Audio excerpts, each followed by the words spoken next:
You're listening to the Archaeology Podcast Network. This is the CRM Archaeology Podcast. It's the show where we pull back the veil of cultural resources management, archaeology, and discuss the issues that everyone is concerned about. Welcome to the podcast.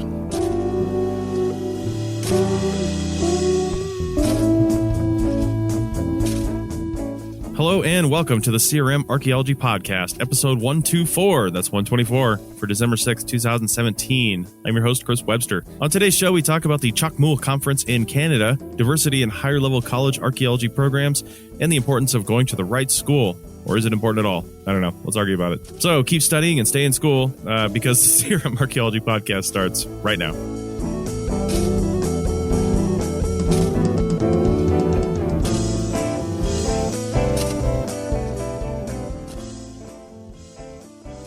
All right, welcome to the show, everyone. Joining me today are Bill in California. Good morning.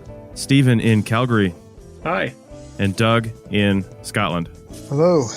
How's it going, guys? So, we had something completely different planned for today, but in our pre-show conversations, we've decided to completely derail that topic and talk about something else. But before we get to that, I am going to tell you guys a little bit about an anniversary that's happening today. November 19th is the day that we're recording this. I know it's coming out in December.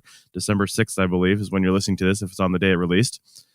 But November 19th, 2017, right now, represents 6 years to the day that I released my very first podcast episode of a show called the CRM News Weekly that eventually became the CRM Archaeology Podcast. And they're two different shows, but they were in the same feed. And I ended up wiping out all the CRM News Weekly stuff. I still have it all. It's actually still online. It's on my DigTech website, buried deeply within the bowels of that website. And I went back and listened to episode 1 just last week, and it's totally horrific. I don't know if the shows have gotten too much better. I strongly recommend people find this and listen. Because when you did your initial pitch of the podcast, like that was the only thing to go on, because you're like, yeah, we're going to do an CRM archaeology podcast. And I went and listened to the news, and I'm like, oh, who is this guy? I signed up for. So I gotta find this. Like, I'm trying to find it right now. I probably got a few copies of the internet. Let me find it. I'll probably take it. I've got it. I might just drop it as an audio file, like bonus, in the show notes for this episode, because it is kind of fun just to go back and listen to that. It's so terrible, though. I mean, my delivery. Do you guys remember like episode like 1 through 20 or something? Chris always would like have some sort of article for us to discuss, and we pretty much dropped that like years ago. God, we were doing that, weren't we? Yeah, I went back and listened to some of the very first CRM podcast episodes. Yeah, we've kind of changed a bit. Well, that's good. I think change is good. You know. This podcast has, in some ways, remained the same in the way that we do a lot of things, but I just think that we've gotten better at it. You know, they're a little tighter. I think it's a little better information. I remember Bill was one of the first ones to complain to me that the show was too long. He couldn't listen to it like after we recorded it, which is why we're at an hour now. But he wasn't the only one. You know, we would go 2 hours on those first shows easily. Yikes! I gotta check those out. I know they just never end.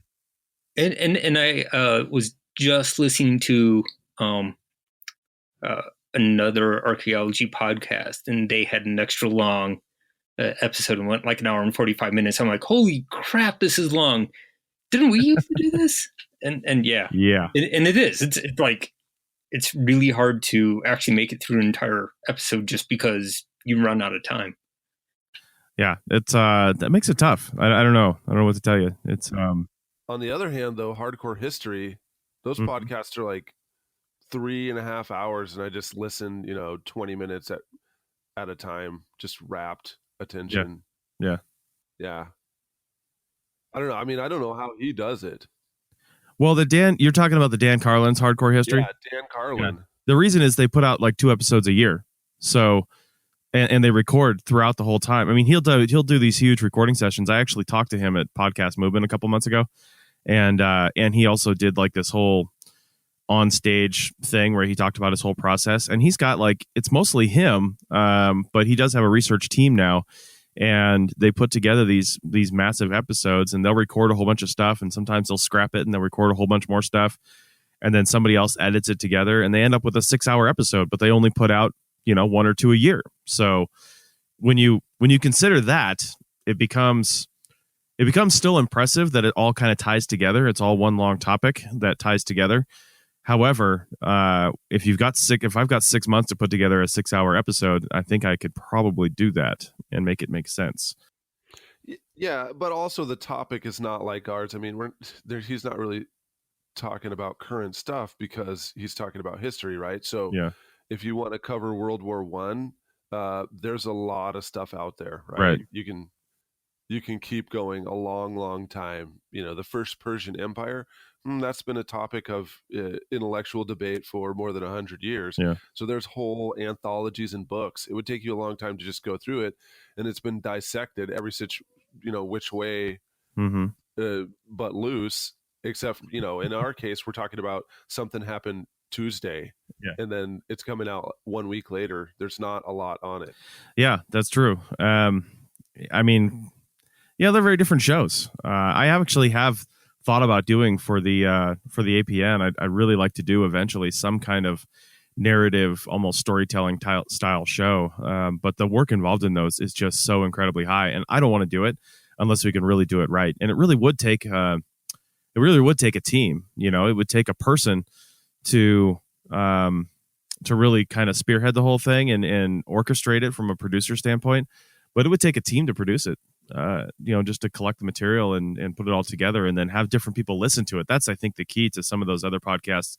They go through listening periods where they'll have everybody sitting around a table listening to these segments and then saying, well, I think we should move this here and I think we should move that there. And that's what produces that really great, those really great episodes. But anyway, I just wanted to bring up that this is the 6-year anniversary of the CRM News Weekly and my first podcast ever released. And I've pretty much released at least one podcast episode every week since then, because that podcast was weekly and I didn't miss an episode. And then we started the CRM Archaeology podcast. Oh, so I guess there was a time period where I only released an episode every 2 weeks because that was the only show I was doing. And then when we started the APN, now it's been, I don't know, hundreds and hundreds of episodes released since then. Well, and you're on like a ton of shows, right? Like how many APN shows are you on? I was just talking about this the other day with somebody, so I have the number off the top of my head. 6. I'm on 6 shows. So that's a lot. Yeah, it is a lot, but I love it. It's kind of amazing. And, I want to put out there so everybody can hear this. And I mentioned this, I think, on the episode of You Call This Archaeology that we just did on Saturday. We do a live show on Facebook now once a week. And, I've had people actually suggest to me before that I'm doing this, quote, for the money. Like I had somebody say on Facebook not too long ago when I posted something like, oh, you're just posting these episodes in this group so you can get more money. I'm like, do you know anything about podcasting? Because there's no money. Like there's no money. I mean, there's a very tiny amount of money right now. I'd love there to be lots of money. I love that to be an actual complaint. That way I could actually legitimately do this full time. But right now, full disclosure, full honesty, DigTech, my primary CRM firm, had a bunch of smallish invoices paid over the summer, and I actively stopped seeking new CRM projects. I've got that money in the bank. Taxes are paid. Employees are paid. Things are done. Things are settled down. Now it's money in the bank. And I'll be honest, I've got about 4 or 5 months where I can comfortably, semi-comfortably live, only because my wife has a job, and do this APN thing full time in order to try to make it monetized. And that's why we keep pushing the membership site, because that's how I want to monetize this. I don't want to seek out new ads for people to listen to and skip over while they're listening to the podcast. I'd rather we were listener supported. And just like NPR says, it only takes about 1% of our 100,000 monthly listeners to actually support us. And then you're employing a couple people to do this full time. Anyway, that's, there's no money. Let's just put it that way. Yeah, well, I mean, it's smart for you to say that, though, because you don't want them to really know about your hidden garage of Teslas, including that limited edition Batman Tesla. That's really how you make the money. Well, and now he's going to get that semi and just record from the back of the truck while sitting in the Roadster. So I use the Tesla Semi with the sleeper cab. The sleeper cab's where I'm recording from now, and we're traveling across the country, and it's pulling my other Teslas. They're all in the trailers. It's also Optimus Prime too, that when there's danger, it can transform and save people. That's right. That's absolutely right. Okay, well, what the hell are we going to talk about today? Doug, are you still alive, Doug? I want to just make sure, because now I can see that whether or not you're muted, and I know that you are. Yeah. So what's going on, Doug? Yeah, I'm good. I'm still alive. Still in Scotland? Still in Scotland. Yeah. Still here listening to you guys yammer on. Nice. All right. Well, I guess with that introduction, I'm going to throw this over to Bill and Stephen for a little bit, because you guys were having a great talk in the pre-show that we kept saying we should be recording this. This was kind of born out of the fact that we were actually intending to talk about, last episode, Bill and I brought up on one of the segments, we brought up the hashtag #MeToo phenomenon that's going around, and basically sexual harassment, kind of our take on it. And it was just the two of us. That wasn't by design. That's just who showed up for the podcast. And this time around, we do have a woman as part of our staff. I would like more. I'll say again, if you want to be a host on the CRM Archaeology podcast, contact me, Chris at archaeologypodcastnetwork.com. We're always looking for new people to throw into the mix, because the guys, as you've probably heard, if you're a regular listener, not everybody can show up to every show. We all have jobs and lives and things that we're doing. So having a pool of people to choose from is great, and having a diverse pool is even better. So, the more unique voices that we have, the better we can discuss a topic, I guess, from a multiple angles, which is why we aren't going to talk about field romances today like we had kind of planned.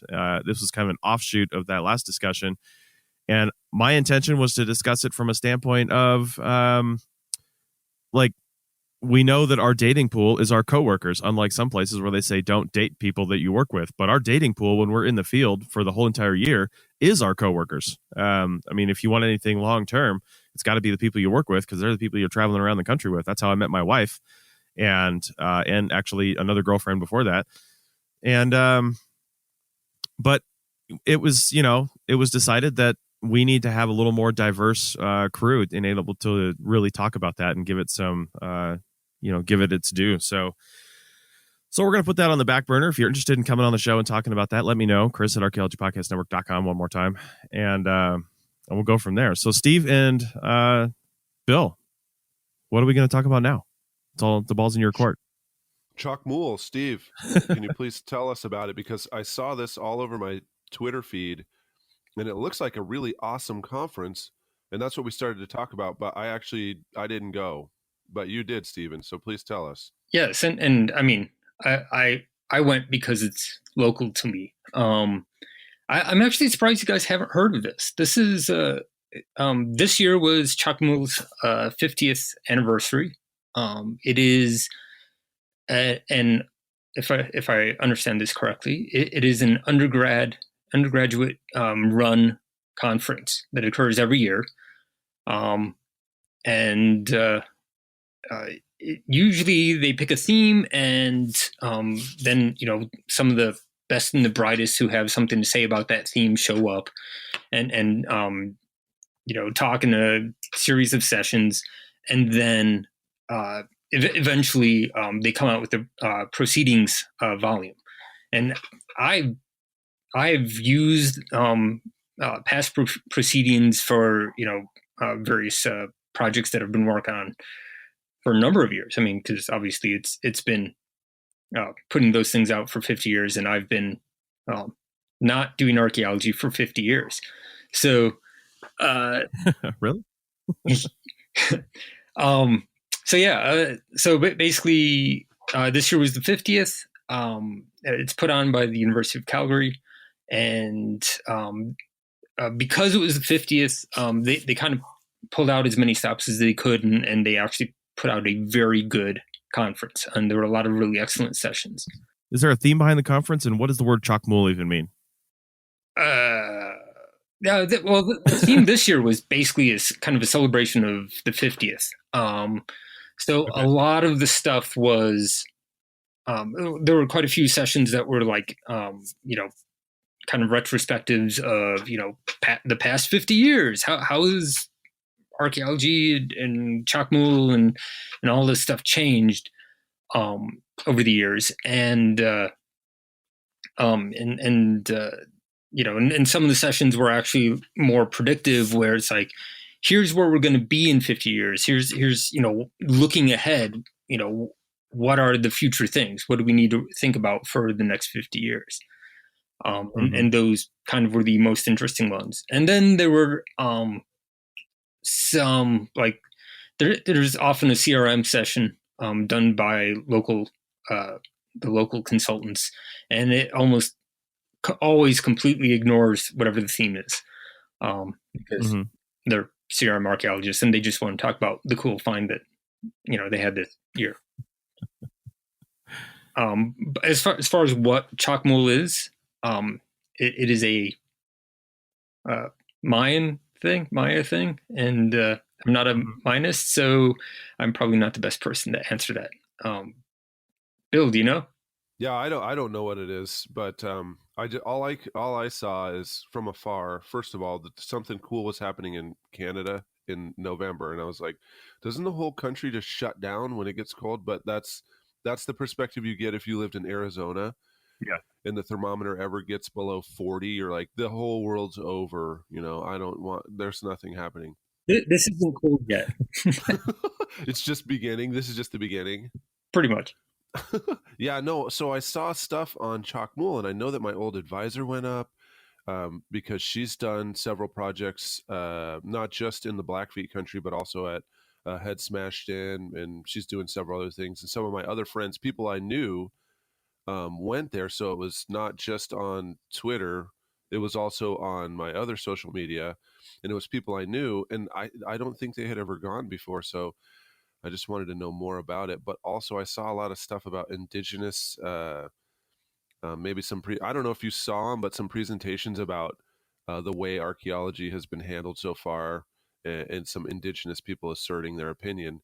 And from what I was seeing, it looked like someone actually stood up and said the truth that archaeologists never want to hear, that the reason why there's no diversity is because there's no diversity. And by having no diversity, it makes it an obstacle for anyone who wants to enter it, because they're going to be alone and they'll have to put up with a whole bunch of stuff. And also because you're doing archaeology, specifically prehistoric stuff, you have to deal with indigenous things, but you're not indigenous. For the most part. So it's this uncomfortable statement that everybody spends their time trying to tiptoe around without actually addressing head on, because to address it head on, unless you were like a leading international scholar, would mean that nobody likes you after hearing the truth. No one wants to really hear that kind of tough stuff, which is why it never happens. But through Twitter, it looked like that actually happened. And it's really rare in my experience to see someone talk about these kind of widespread things that are happening in archaeology head on, and with a kind of gloves off approach. So did you hear any of that? Did you see that? Well, let's get into that, because that's going to be a longer conversation. We'll do that when we get back from the break, and we'll be back from the break in 30 seconds. This network is supported by our listeners. You can become a supporting member by going to arcpodnet.com/members and signing up. As a supporting member, you have access to high-quality downloads of each show and a discount at our future online store, and access to show hosts on a members-only Slack team. For professional members, we'll have training shows and other special content offered throughout the year. Once again, go to arcpodnet.com/members to support the network and get some great extras and swag in the process. That's arcpodnet.com/members. Okay, we are back for episode 124, and we are talking about, right now, we're talking about Chacmool, the conference that happened up in Canada. I don't know when that even was, like a month ago, sometime in the fall of 2017, and it was the 50th anniversary of that conference. And Stephen went to that conference. So I think, Bill, you were just asking Stephen at the end of the last segment, what were some of your takeaways from the conference? Yeah. Well, what Bill was, I think, mostly talking about. First, the Chacmool conference happens or tends to happen over Remembrance Day weekend. So let me figure out what day that is for all the Americans. Yeah, and specifically the session Bill was talking about was um, the pedagogy in the for the next 50 years, like the future of archaeological pedagogy. Yeah, and specifically, I think what he was the paper he was referring to was by Keisha Supernant, who's a Métis, and she's a professor or an associate professor up at the University of Alberta, and she's kind of a rock star. So, like it was one of those things about Bill was asking, like how could you do something like this without making everybody uncomfortable? And the answer is like she was trying to make people uncomfortable, and that right now, in the wake of the Truth and Reconciliation report that was going on in Canada, that there are specific. I'm trying to think about a good way of putting it, but basically, First Nations concerns are being very publicly aired, and I think it's a good thing for sure. But yeah, so Keisha Supernant had a great paper, largely talking about the institutionalized white supremacy involved with archaeology. And from a heritage perspective, we are essentially cutting out a lot of the people that we're studying.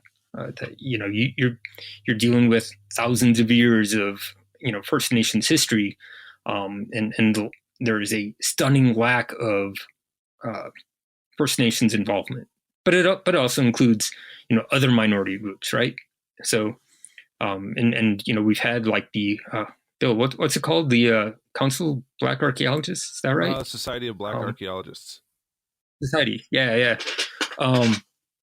Yeah, so trying to get like more perspectives into archaeology, and it was I think it was a very uncomfortable paper for a lot of very good reasons, and it's the good kind of discomfort where we have to challenge our own perspectives and think about that sort of thing.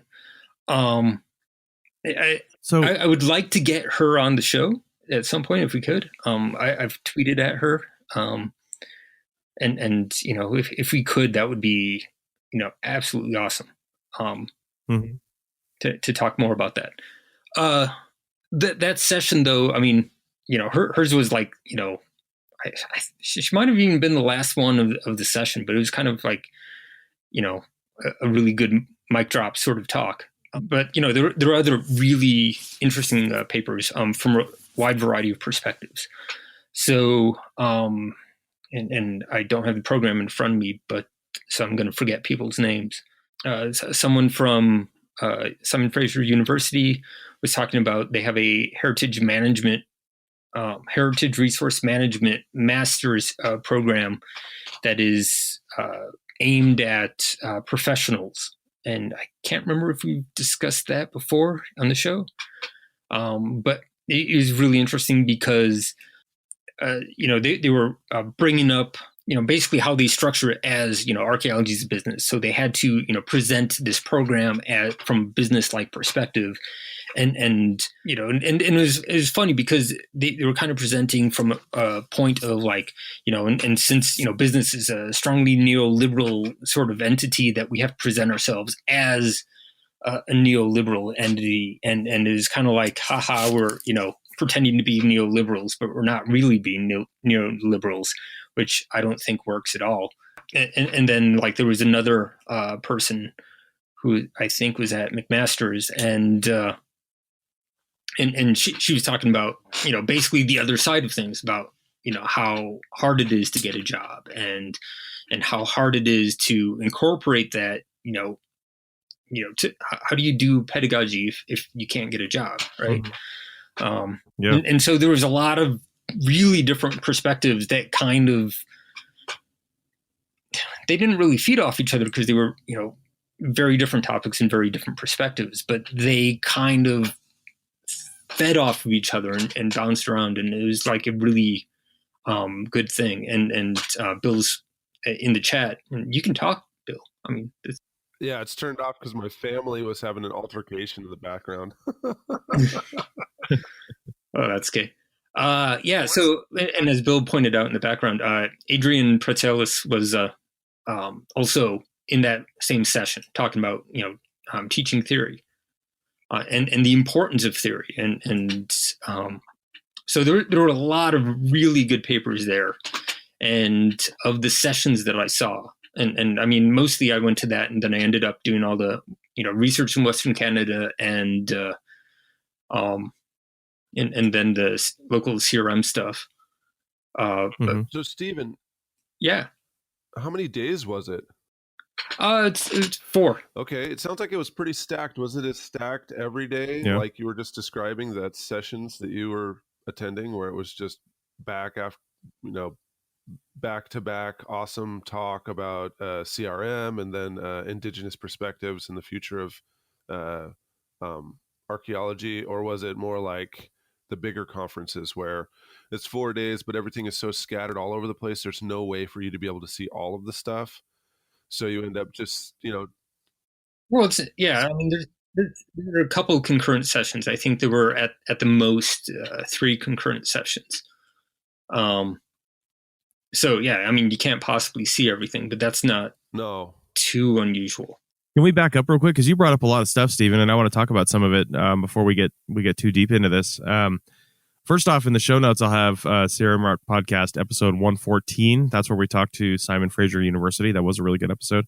But one of the things you were talking about with the First Nations and their perspectives in archaeology, something I'm always really kind of wondering, and if I don't know if you heard any of this while you were there, or if you're discussing this up there, because I'm sure First Nations groups, and for anybody that doesn't know, that's what we call Native Americans down here, First Nations groups up in Canada, just in case somebody wasn't aware of that. But I'm always wondering about the perspectives, like you mentioned, because are they generally referring to perspectives, the First Nation perspective in archaeology from a standpoint of interpretation, like we're out there recording these things and using our sort of Western biases to record them and not taking enough historical account into play when we interpret these things, and the First Nations people would look at it and say, you're actually wrong. It was this, because, we know that from a cultural standpoint. Or are they more referring to perspectives from a public archaeology standpoint, how things are portrayed, maybe in the media, in museums, whatever our outlets are? What was your sense of the focus on that? Or is it both? It's both, and more. And I really, really don't want to be just, echoing the speaker, because, really, I don't think I could do it quite justice. But I think, it goes beyond that, in that it is overseen as that the archaeologists, the predominantly white, male archaeologists, are, basically we hold ourselves up as not just the experts in archaeology, in the process, and in histories that, and material cultures, and like we're not just subject matter experts, but we're actually like the caretakers of it, that we are the authorities, not just in interpretation, but in access, and that we get to say what gets done with these things, and as a control of information processes, basically, like we are controlling these intellectual properties in a sense, and that they should get more of a say in how these things are used. And I hope I'm not going way putting too many words in our mouth on this. No, you hit it on the head. But the other thing that ends up happening is just the entire structure of the conference itself, right? So, I mean, this is I don't know what to say. It's hard. I don't know. I'm trying to find the words to describe it. In school, you are in courses, that are designed for various purposes. So, in college, if you end up in a classroom where there's only white students, it's not really that off-putting because you're in school, right? And the minute that you leave that place, you're going to walk out and join your everyday life, and you'll go back to diversity or wherever else whatever community that you're used to. This is one of the shocking things about college, because non-white students go to a place and sometimes it can be overwhelmingly white, and so you have no community to go back to, right? But the other thing about school is that it's kind of like an extractive type thing in a lot of ways, where you're going there, you put in the hours, you get the degree out at the other end, and then from there you can move on, right? And it's hoped that when you move on, you're going to end up in a place where not only you will see other people like yourself that have similar experience and similar understanding of the world, but that those people will all be working together on projects, whether it's electronics or engineering or archaeology, right? Except that's not what happens in archaeology, right? So your university has a lot of non-white people, white people there. And so you could be following your major through with no one of your ethnic group at all, ever interacting with anyone of your race or color. No one will ever have your experience or anything like that. And you go to the conferences and you have to network, with people who have no idea what you've lived through or your experiences or any of that stuff. And then if you are lucky enough to finish and network yourself into a job, you end up working in a workplace where there's no one of color at your workplace, right? But you'll go to the conference and hear them talk about how they need to increase diversity and how they can't figure out how they're going to do that. Like, how come more Native Americans or Black people don't want to be part of that? Well, because the pathway to get from your dream of being an archaeologist goes right through being alone. You're going to have to be alone the whole time. So after years and years of being alone in college, you're going to end up in a career where you're all alone too. And so that's where it's hard to increase diversity, because being that one who's never sure of themselves, never knows what they're going to say, never knows what's okay to say, what's not okay to say, having to listen to other people's ideas, but not really have them listen to you because you're not the main force. I mean, all that stuff is uncomfortable, and not everyone can actually put up with that. And that's kind of what I hear at the conferences, where I wasn't at this, so I don't know what was said, but for someone to grab the microphone and give a 15-minute talk that it takes it head on, makes everybody feel uncomfortable, and they realize that they're all complicit in this entire process and don't know how to fix it. And that's a really uncomfortable place to be. And in my experience, when someone does that, they're kind of like, everyone looks away, right? Because it's the bad dream that you don't want to think about. So it just keeps replicating itself, and it continues. And also, to add to Bill's talk there, it gets worse in that a lot of people's experiences aren't validated by the profession. And that, so the universities that primarily have archaeology tend to be sort of your Ivy League Tier 1 universities, Tier 2 or whatever. And everyone sort of, and those predominantly happen to be white institutes. And, disproportionately, most minority students end up going to community colleges or state schools. And if you didn't get, your degree from Michigan or Harvard or, pick one of those big schools, it's not considered archaeology. There was a paper that came out sometime during the summer in one of the SAA journals about, your odds of getting a job, a teaching job. And they put it at about 20%, but they only counted PhD programs. And so archaeologists who are teaching at, 2-year programs, teaching at community colleges, or even just the master's level programs aren't considered they weren't included in this idea of being archaeologists and being academics. But those are the universities that primarily cater to minority-based students. So, it is basically reinforcing this whole idea that, as Bill was saying, there's no one else like you. And if there are other people like you, that's not considered real archaeology or real archaeology programs. All right. Well, I've got a comment on that, I think. But we're going to take that after the break when we sum up this conversation on the other side in segment 3. If you'd like us to go to these conferences and bring back these discussions to you, then go buy something in the store. arcquadnet.com/shop. We're supposed to go to the SHAs this year. Supposed to be there, but just simply can't do it with the SAs coming up, because if I got to choose one or the other, it's got to be the SAs. So I'd like to not choose and take the APN to all these conferences and report on these sessions and talk to the people and bring it back to everyone to start a conversation. So anyway, we'll be back in just a minute to wrap up this conversation and see what we can do from it. Back in a second.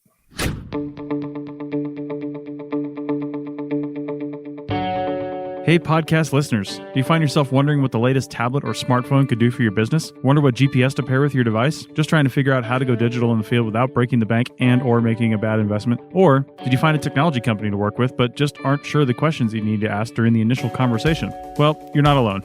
There are literally thousands of tech combinations out there, and it can be really tough finding the right one for your business and your workflow.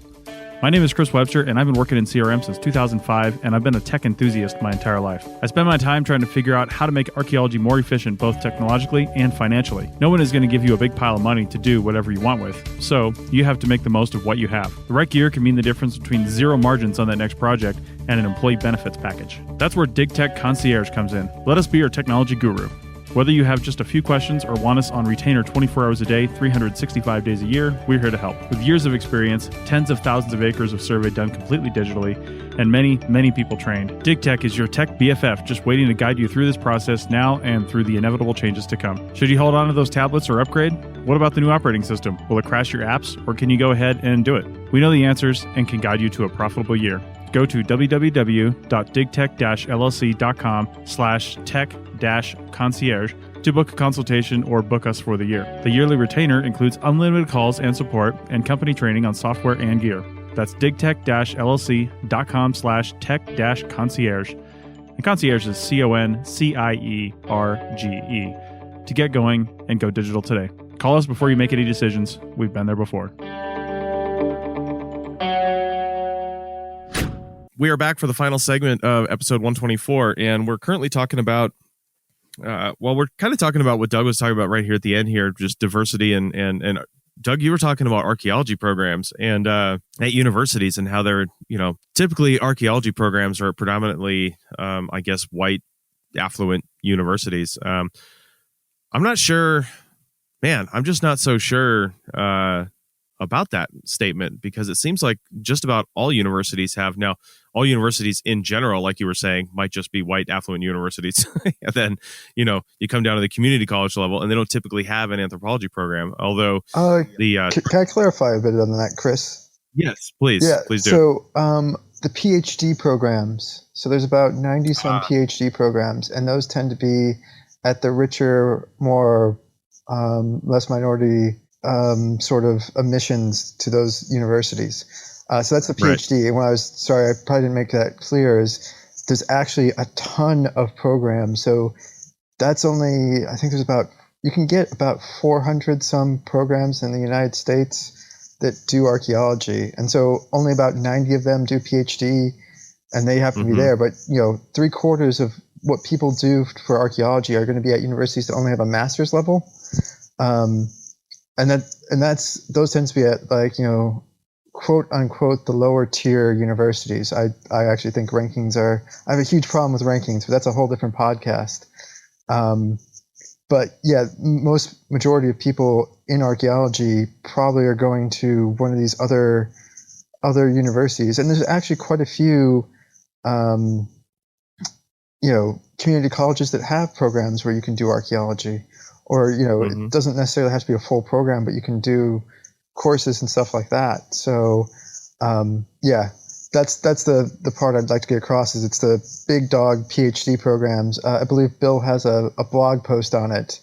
And it's those programs that people think about as like archaeology, and those are archaeologists, because you have to have a PhD to be an archaeologist. Or if you want to, go in and become an academic, you're only truly an archaeology academic if you teach at one of these PhD programs. But actually, at least half the people who get a PhD in archaeology are going to be teaching at one of these other, a master's level, or even undergraduate, just a BA level university that only has a program to that. And those sort of programs and at those universities tend to cater to a much more diverse, and by diverse, I'm also talking like non-traditional students, so people who are maybe going back for a degree in their 30s, 40s, or 50s, people that have already started a family before they went to university. So it's not your typical thing, and it's a very big, diverse range. And we actually reach a lot of them. It's just that when you get into the profession, they're not actually quote unquote considered archaeologists. Yeah, I did write a blog post about this, and it addresses the. Well, I mean, I obviously, as Stephen will say, I write titles that are clickbait, right? But it gets people to read. You know what I'm saying? It gets them Never to get over read. that way. So it's called Mind Control in Archaeology, and there was an article I came across that's from the Journal of Higher Learning. It's like their weekly update one. I can't remember. It's cited in there. Anyway, the couple of the Chronicle of Higher Ed's Chronicle Review, and there's an article that says how the academic elite reproduces itself. And from that article, they said that the top 25% of PhD institutions produced 89% of the academic articles on JSTOR. So the top 3% of those, and Berkeley's in there, produced over half of all the articles on there. And then authors from Yale or Harvard accounted for over 20% of all the articles on JSTOR. So that's just one database. Obviously, we can all say that those numbers maybe, they're influenced greatly by who publishes in journals that are on JSTOR, because not all journals are on JSTOR. And JSTOR is just one of the many different databases you can use. And so obviously from there, this is just giving you a rough idea, right? But where the mind control thing kind of comes into place is these are the guys who write the articles that we cite in our CRM reports.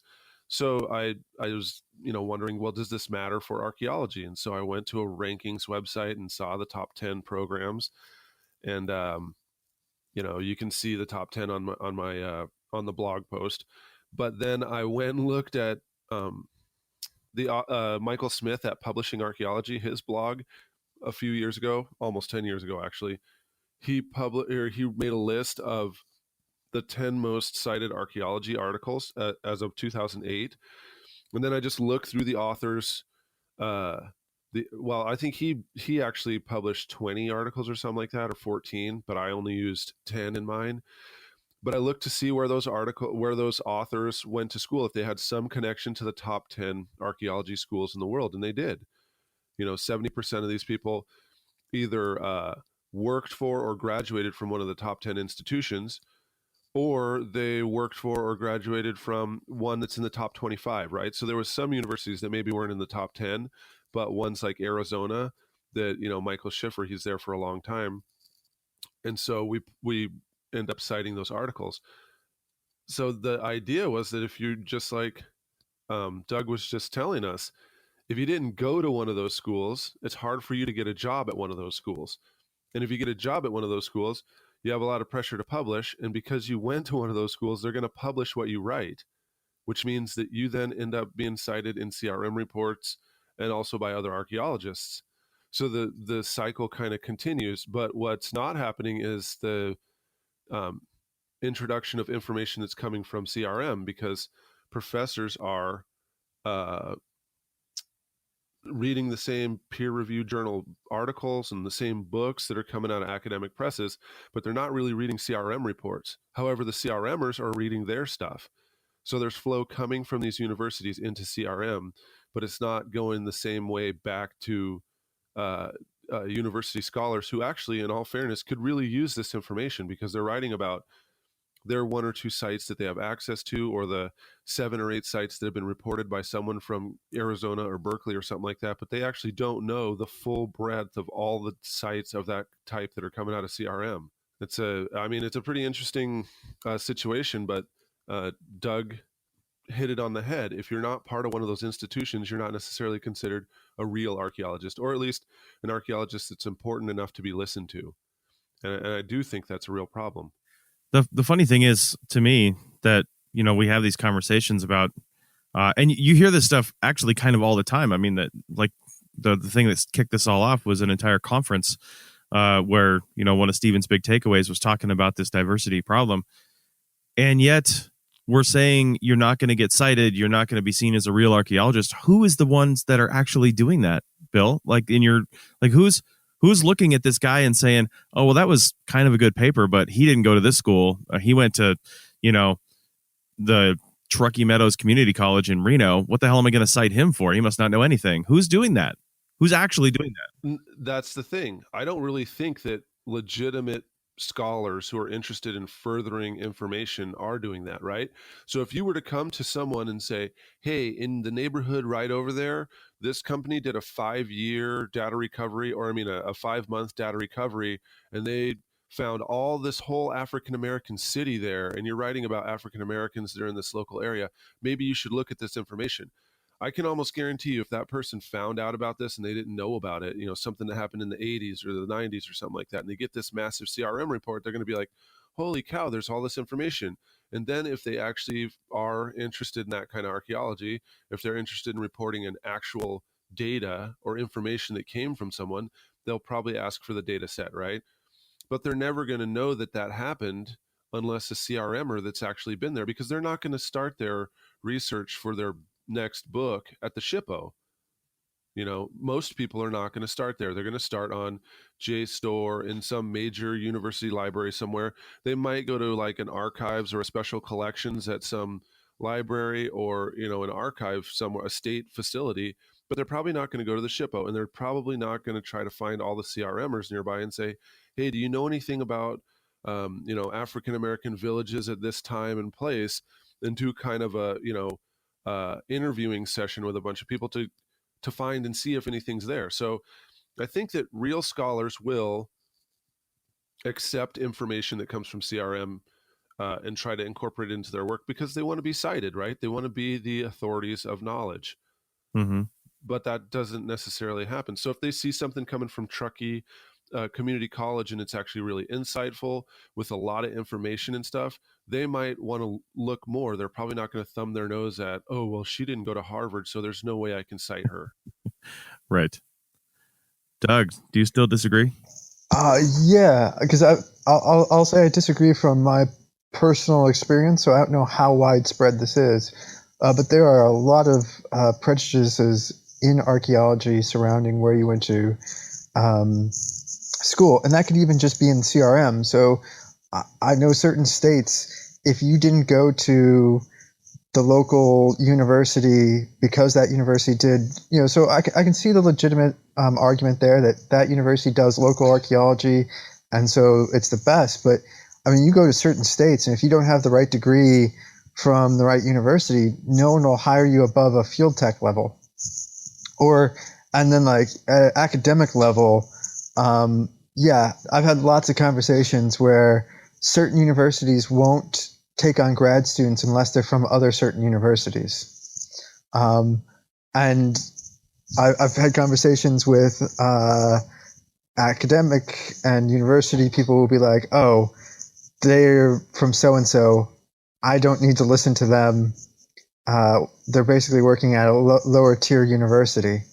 I've seen quite a bit of it, and you know, maybe I think there are people who will accept it, but even then, on like journals, if you didn't have your article published in the right journal, people won't cite it. They assume that if you have your article in a regional journal, which actually tends to be a lot more CRM focused, they won't cite regional journals because, you know, or read them even because that's below them. I mean, this is not everyone. I think Bill has a really good point that there are certain people who they'll look at the information, they'll look at the data, and if it's good, they'll use it. But there are still a ton of people with prejudices against stuff just because it comes from a certain location. And I will stop with that and let Stephen have his comment. Yeah. I think to kind of put this all in perspective, going back to our diversity thing, even that part of this, at least my view of education, is that what you want to find in a good program, particularly at the grad school level, is like a program that can provide you with like the community and opportunities. Because if you go and your cohort is of a certain level of connectedness, say, from a networking perspective, is that gives you greater opportunities to, future employment or future projects. Let's say projects instead of employment. In that respect. So, what Bill's kind of talking about is that, in order to, like the schools with the most amount of that, opportunity are the ones that, he's talking about, that you go there and it kind of gives you the opportunities to expand upon for future employment. I kind of have an issue with, like, he's talking about like the most cited articles, and a lot of those are pretty old. So I'm not sure that, while those old articles, they've had more time to get, propagated further, but, that does not necessarily reflect like the current status of those particular departments.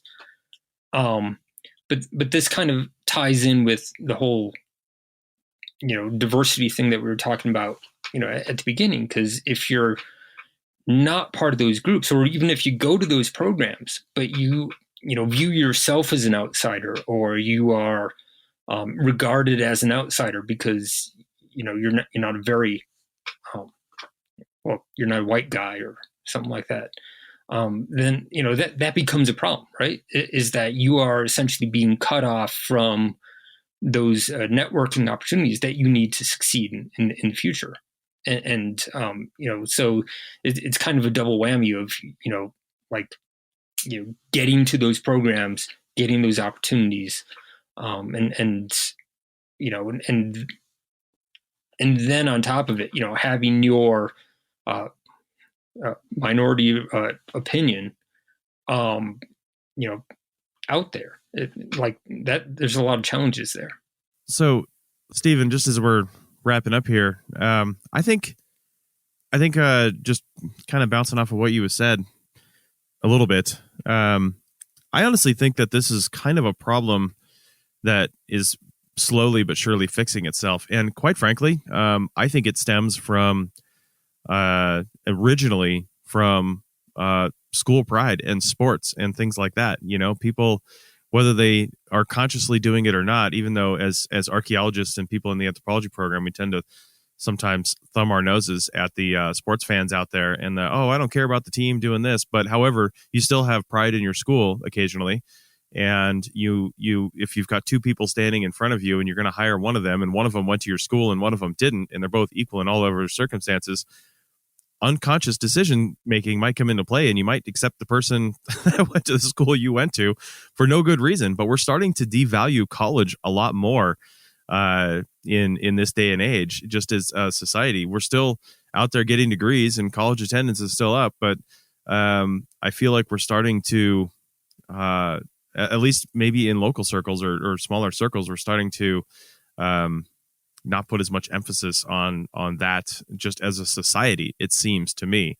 There's a big focus on, a bunch of other things. It's not necessarily, you have to go to college after high school anymore. And that might just be a Western United States perspective because of totally things like, disagree with you.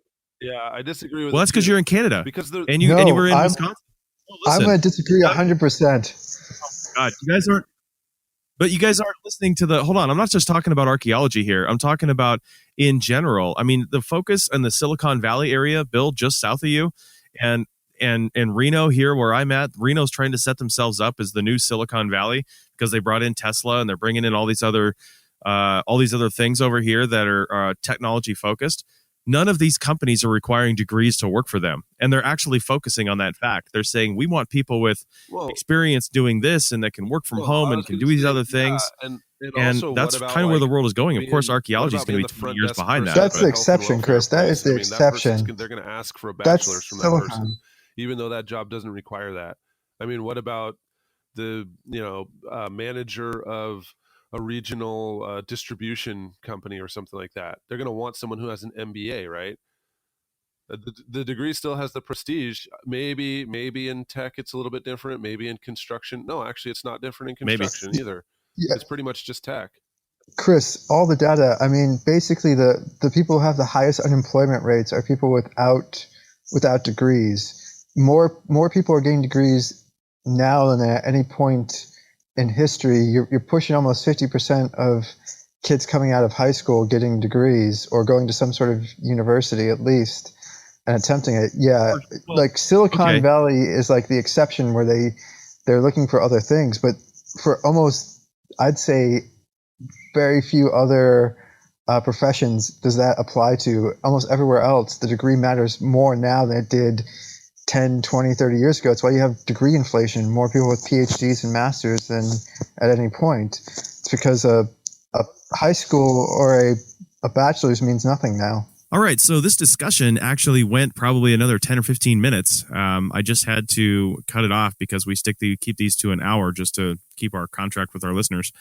And but if you want to listen to the bonus content, which is basically the extended version of this discussion, and some of the things we kind of wrapped up to in conclusion, I won't say you're missing a whole lot if you don't go to the bonus content. Well, you are. I mean, you're missing the rest of our conversation, but we don't wrap it up with any solutions because there aren't any solutions right now. So go check that out. It's at arcpodnet.com/members. You'll see bonus content on the left side. The bonus content is open to most of our membership levels. So even if you wanted to come in as I don't want you to do this, but if you wanted to come in on the free trial for 5 days and then listen to the bonus content and then cancel your subscription, we're more than welcome to. But please stick around because you'll get bonus content from other shows and you get shows released early too.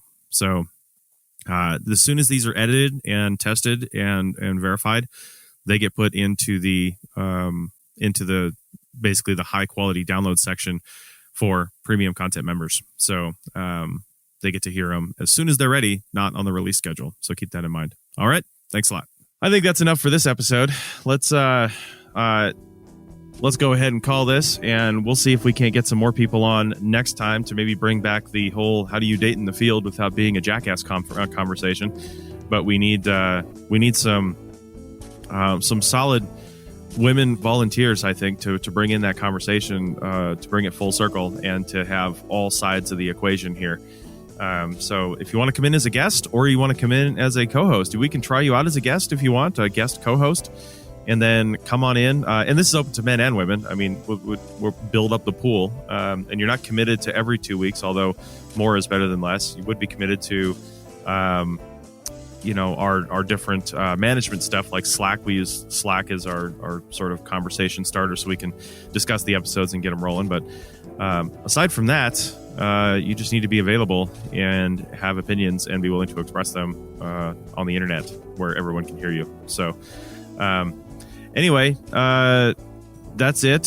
Thanks for this, and we'll be back next time. Hopefully, a little more cheery topic. Who knows? Probably not.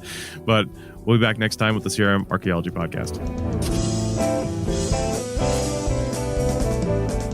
That's it for another episode of the CRM Archaeology Podcast. Links to some of the items mentioned on the show are in the show notes for this podcast, which can be found at www.arcpodnet.com/CRMArcPodcast. Please comment and share anywhere you see the show. If you'd like us to answer a question on a future episode, email us. Use the contact form on the website or just email Chris at archaeologypodcastnetwork.com. Support the show and the network at arcpodnet.com/members. Get some swag and extra content while you're there. Send us show suggestions and interview suggestions.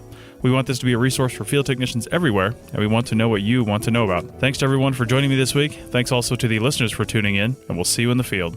Goodbye. Bye. Adios.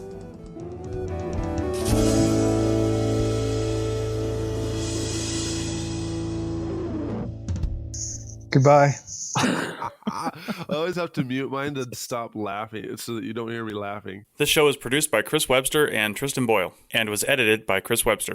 This has been a presentation of the Archaeology Podcast Network. Visit us on the web for show notes and other podcasts at www.arcpodnet.com. Contact us at chris@archaeologypodcastnetwork.com. Thanks again for listening to this episode and for supporting the Archaeology Podcast Network. If you want these shows to keep going, consider becoming a member for just $7.99 a month. That's cheaper than a venti quad eggnog latte. Go to arcpodnet.com/members for more info.